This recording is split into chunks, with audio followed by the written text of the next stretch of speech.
সবাই এক ছোটবেলা থেকে এক বুড়ির দুষ্ট বুড়ির আর নবীজির গল্প শুনেছি যে এক দুষ্ট বুড়ি ছিল।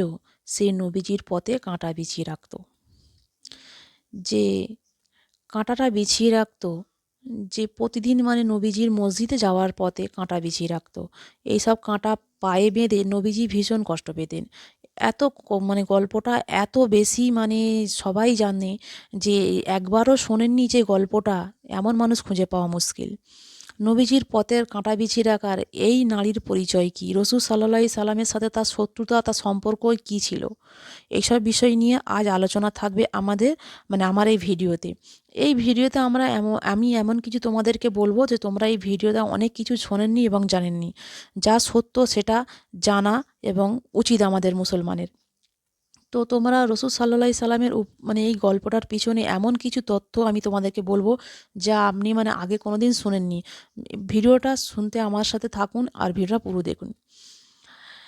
একদিন নবীজি সাল্লাল্লাহু আলাইহি সাল্লাম কাঁটা ছড়ায় বুড়ি, মানে বুড়িটা প্রত্যেক দিন যখন সকালে মসজিদে আমাদের নবী জামাজ পড়তে, রসুলের মানে এক প্রতিবেশী বুড়ি ছিল। বয়সের ভারে সে এতটা নিচু ছিল যে সে ঠিক মতন হাঁটতে পারতো না। লাঠিতে ভর করে কোনো রকম সে হেঁটে বেড়াতো। বুড়ি হয়ে গেলেও সে ছিল খুব দুষ্টি প্রকৃতির। আল্লাহর নবীকে সে ভীষণ অপছন্দ করতো। নবীজি সাল্লাল্লাহু আলাইহি সাল্লাম প্রতিদিন ভোরে নামাজ পড়তে মসজিদে যেতেন, এটা বুড়ির কাছে ভালো লাগতো না। সে রাতের অন্ধকারে মসজিদে যাওয়ার আসার পথে মানে বড়ি গাছের কুল গাছের কাঁটা বিছিয়ে রাখতো। নবী সাল্লাল্লাহু আলাইহি সাল্লাম যখন ওই মসজিদে যেতেন তখন তার পায়ে কাঁটা বেঁধে তিনি তখন খুব কষ্ট পেতেন।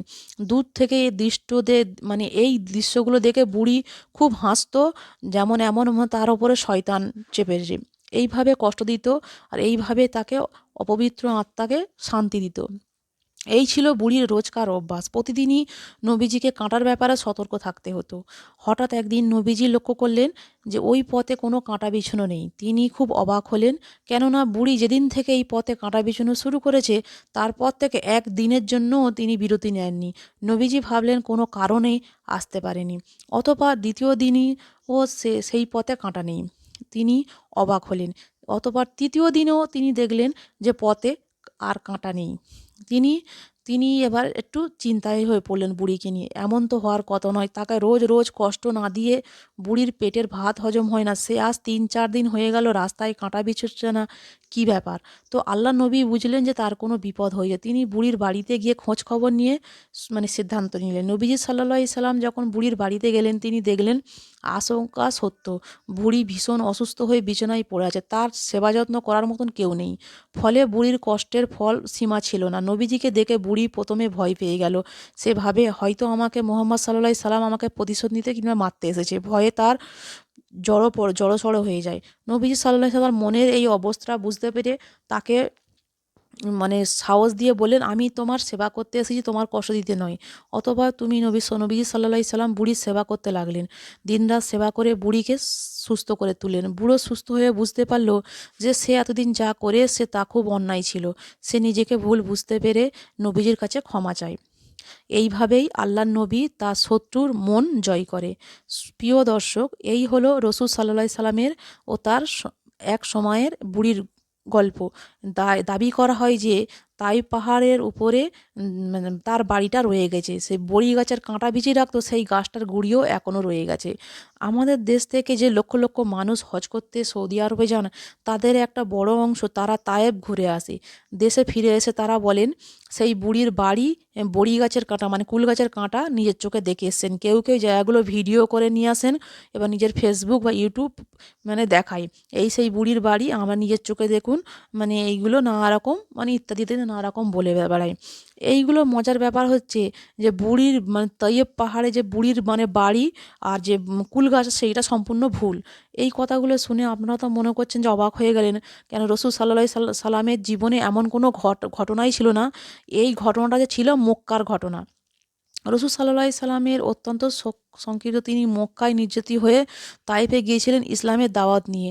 তিনি আশা করেছিলেন তায়েফবাসী ইসলামের দাওয়াত কবুল করবে, কিন্তু মক্কাবাসীর মতন তায়েফবাসীরাও কালেমার আহ্বান প্রত্যাখ্যান করেন, তাকে মেরে রক্তাক্ত করে তাকে তাড়িয়ে দেন। তারা রসুল সাল্লাল্লাহু আলাইহি সাল্লামকে এতটাই আঘাত করেন যে রসুল সাল্লাল্লাহু আলাইহি সাল্লামের অজ্ঞান হয়ে পড়েন। রসুলের পালক পুত্র জামিন হারিসা অনেক কষ্ট করে তাকে নিয়ে মক্কার পথে মানে ফেরার যাত্রা শুরু করেন, যেখানে তাইফের যাওয়ার পর রসুল সাল্লাল্লাহু আলাইহি সাল্লামকে তাইফবাসীরা মারধর করে তাড়িয়ে দেন। সেখানে মানে তাইফের মসজিদে সকালে মসজিদে যাওয়া, রাস্তায় বুড়ির কাঁটা বিছানো রাখা, এই এত কিছু কোনোভাবেই সম্ভব ছিল না। সবচেয়ে বড় কথা হচ্ছে আমাদের দেশে প্রচলিত এই গল্পের পিছনে পবিত্র কোরআন হাদিসে সহ ইসলামের বিশ্বাস গ্রন্থে বিন্দুমাত্র কোনো সত্যতা পাওয়া যায় না। বরং বাস্তবতা হচ্ছে মদিনায় হিজরত করার আগ পর্যন্ত রাসূলুল্লাহর বাড়ি ছিল মক্কায়। তিনি মক্কায় নিজের জন্মস্থান ছিল এবং সেখানেই নামাজ পড়তেন, সেখানেই কাবা ধরে গিয়ে। মক্কা থেকে তয়েবার দূরে 120 কিলোমিটার। এ পাহাড় থেকে আর মানে মক্কায় 120 কিলোমিটার রাস্তা। আপনারা বুঝতে পারছেন এত দূর থেকে এত দূরে নামাজ পড়তে যাওয়া মসজিদে খুবই মানে সম্ভব নয়। তো আপনারা বুঝতেই পারছেন মানে এত দূর যাওয়া কোনো মতেই সম্ভব ছিল না। তো নামাজ পড়তে এই যেতে সম্ভব ছিলই না। সুতরাং এই পাহাড়ে দেশে তার বাড়ি, 1400 বছর আগে এই বাড়িতে অক্ষত থাকা এই বড়ই গাছের অস্তিত্ব এখনও রয়ে যাওয়া, এইগুলো সব মানে ভুল গল্প। এইগুলো মানে মিথ্যে জিনিস। এইগুলো আপনারা বিশ্বাস করবেন না। তায়েফের ময়দানে যে বারবার মানে যেইগুলো বলেছেন, স্কলাররা যে বলেছেন, এইগুলো প্রশ্নের মানে আমি আপনাদেরকে বললাম যে এইগুলো মানে সত্যটা আপনারা যাচাই করবে, মানে কারোর কথা শুনে বিশ্বাস করবেন না। রসুলের পথের বিচে কাঁটায় বিছে রাখা মিথ্যা না, কিন্তু এই ঘটনা সম্পূর্ণ মিথ্যা নয়, এর পিছনে কিছু সত্যতা রয়েছে। বাকিটা সত্যির ঘটনার উপরে মিথ্যা রং লাগিয়ে ফুলিয়ে ফালিয়ে দাঁড় করানো হয়েছে। সত্যিকারের ঘটনা হচ্ছে রসুলের যাতায়াতের পথে কাঁটা বিছিয়ে রাখতো যে নারী, তার নাম ছিল উম্মে জামিল। তাইফের বাসিন্দা ছিল না, তিনি ছিল মক্কার বাসিন্দা। তিনি থুরথুরে বুড়ি ছিল না, যেমনটা মানে আমাদেরকে বলা হয়েছে। তিনি ছিল ও রসুলের আপন চাচার স্ত্রী। তার স্ত্রী মানে রসুলের বিরোধী ছিলেন। রসুলকে আরও কীভাবে কষ্ট দেওয়া যায় তারা দুজনেই মিলে সারাক্ষণ সেই ফন্দি আঁটত। এই উমে জামিল ও তার স্বামী আবুল আহাব ঘরে আমিনা মানে উঠোনে কাঁটা ফেলে রাখতো, ময়লা আবর্জনা এমনকি মৃত পশুর নাড়ি ভুড়ি ছড়িয়ে রাখতো। এই রকমভাবে ও রসুলকে কষ্ট দিয়ে আনন্দ পেত। এই ঘটনাগুলো সেই হাদিস ও তোমরা জানবে। এমনকি পবিত্র কোরআনে আবুল আহাব এবং তার স্ত্রী ষড়যন্ত্র পরিণতির বর্ণনা করে একটা সূরা নাজিল হয়েছে, সূরা লাহাব। এই পথে কাঁটা ছড়িয়ে রাখার মিথ্যা নয়। মিথ্যা হচ্ছে তাইফের বুড়ুই গাছ, বুড়িকে সেবা করা, নিজেকে ভুল বুঝতে পেরে বুড়ি ভালো হয়ে যাওয়া, এইসব মিথ্যা কাহিনী। রসুলের জীবনী নিয়ে এরকম হাজার হাজার মিথ্যে গল্প আজগুবিকে ইচ্ছা কাহিনীকে শুনিয়ে ওয়াজ করে বেড়ান মানে অনেক মৌলানা। মানে ইউটিউব ও ফেসবুকে এখন দেখা যায় এখন বিভিন্ন রকমের নানা কাহিনী গল্প। তো তোমাদের কাছে আমার এই একটাই বলা যে ইসলাম সত্য, তবে সত্য কাহিনীটা জানা উচিত। ভুলভাল কাহিনী শুনে কারোর বিশ্বাস না করাই ভালো। ভিডিওটি তোমার যদি ভালো লাগে লাইক কমেন্ট করবেন। আর এই কাহিনীর মধ্যে হচ্ছে সবথেকে নবীজির বড় সত্য হলো নবীজির চাচা আবুল আহাব আর ওনার স্ত্রী, ওনারাই মানে নবীজিকে অনেক রকমভাবে কষ্ট দিয়েছে, অনেক রকমভাবে এইসব করেছিল।